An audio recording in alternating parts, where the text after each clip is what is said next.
मार्च मध्ये गोकुळचं रणांगण या ठिकाणी सुरू होणार आहे. महाविकास आघाडीमधून गोकुळ सुद्धा आपल्याला लढवायला लागेल आणि मग त्याची तयारी आपण करूया. ताकदीने या ठिकाणी उठूया. विश्रांती आपल्या आयुष्यात दिलेली नाही आहे. संघर्ष आपल्या आयुष्यात कायमपणे या ठिकाणी दिलेला आहे. डिसेंबर मध्ये केबीसी बँक सुद्धा या ठिकाणी लागणार आहे. आणि म्हणून आता स्थानिक स्वराज्य संस्थेच्या सगळ्या निवडणुका आता झालेल्या आहेत. उद्याच्या भविष्यकाळात आता मार्च मध्ये गोकुळचं रणांगण या ठिकाणी सुरू होणार आहे. आता काय होणार आहे मला माहित नाही, परंतु महाविकास आघाडीमधून गोकुळ सुद्धा आपल्याला लढवायला लागेल हे मला आपल्याला या ठिकाणी सांगायचं. आणि मग त्याची तयारी आपण करूया. ताकदीने या ठिकाणी उठूया. गोकुळ मध्ये ज्यावेळी सत्ता आली घेतली त्यावेळी मी 2 रुंबांचं दुधाला देणारी भूमिका या ठिकाणी घेतली होती.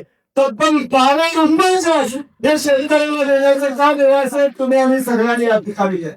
आणि म्हणून उद्याचे भविष्य नाव देखील 5.5 लाख लोकांच्या वर शेतकऱ्यांची निगडीत असताना गोकुळ दूध संघ आहे. या जिल्ह्यातला एक आंतरिक ग्रामीण भागाच्या शेतकऱ्यांचं या गोकुळच्या माध्यमातून या ठिकाणी होत असतं. आणि माझी कार्यकर्त्यांना विनंती आहे, विश्रांती आपल्या आयुष्यात दिलेली नाही आहे. संघर्ष आपल्या आयुष्यात कायमपणे या ठिकाणी दिलेला आहे. त्यामुळे पुढच्या या आता महिनाभरानंतर या सगळ्या निवडणुकीला ताकदीने समोर जाण्याची भूमिका आपल्याला घ्यावी लागेल.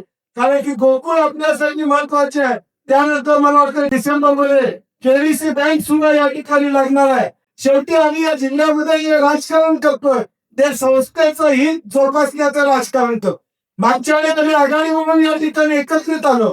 उद्या काय होणार मला माहित नाही, परंतु माझी स्वतःची तयारी महाविकास आघाडी म्हणून गोकुळची लढवायची या ठिकाणी निश्चितपणे असणार आहे. हे मला मुद्दाम आपल्याला सांगायचं आहे. कारण की शेवटी ज्या शेतकऱ्याबद्दल आम्ही दायित्व या ठिकाणी घेतलेलं आहे त्या शेतकऱ्याला 4 पैसे मिळाले पाहिजे ही भूमिका उद्याच्या भविष्यकाळात आमची सर्वांची असणार आहे. कारण की पुढच्या महिन्यामध्ये बरंच काय घडेल. जिल्हा परिषदच्या संस्थेमध्ये बरंच वर खाली चाललेलं आहे. सकाळपासून जोरात युद्ध चालू आहे. जोरात युद्ध चालू आहे. मोठा भाऊ नेमका कोण याच्यावर आता युद्ध चालला. आता त्या मोठ्या भावाला मानलं नाही तर आम्ही आहे.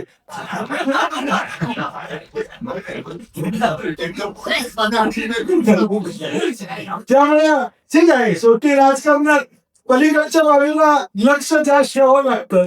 विरोधात काय चाललंय इकडे जास्त लक्ष ठेवावं लागतं.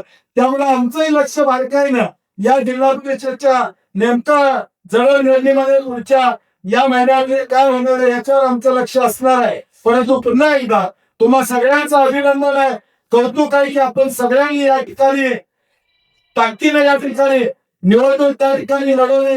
आपण सगळ्यांनी एकत्रितपणे उद्याच्या भविष्यकाळात सगळ्या गोष्टींना सामोरे जाण्याचा प्रयत्न आदरणीय शाहू महाराजांच्या नेतृत्वाखाली या ठिकाणी करूया. एवढीच अपेक्षा या निमित्ताने या ठिकाणी व्यक्त करतो. जिथं मदत लागेल सहकार्य लागेल आपण काळजी करू नका. शिवच्या बैठक घ्यायची असेल खासदार साहेब आम्ही दोघेही जिल्हा परिषदेमध्ये येतो. तुमच्या अडचणी तुमचे प्रश्न काही असतील तर तुम्ही आम्हाला सांगा.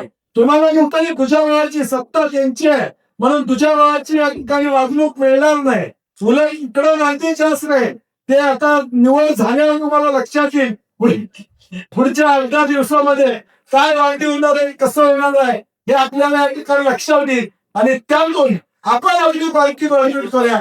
संघटन या ठिकाणी वाढूया आणि ताकदीनं हा जिल्हा कुठलाही का काँग्रेस असू दे शिवसेना असू दे स्वाभिमानी शेतकरी संघटना असू दे या विचाराचं आहे हे दाखवून देण्याचं काम उद्याच्या भविष्यकाळात या ठिकाणी करूया. एवढीच अपेक्षा करतो. तुमचं अभिनंदन करतो आणि माझे 2 शब्द संपवतो. जय हिंद जय महाराष्ट्र.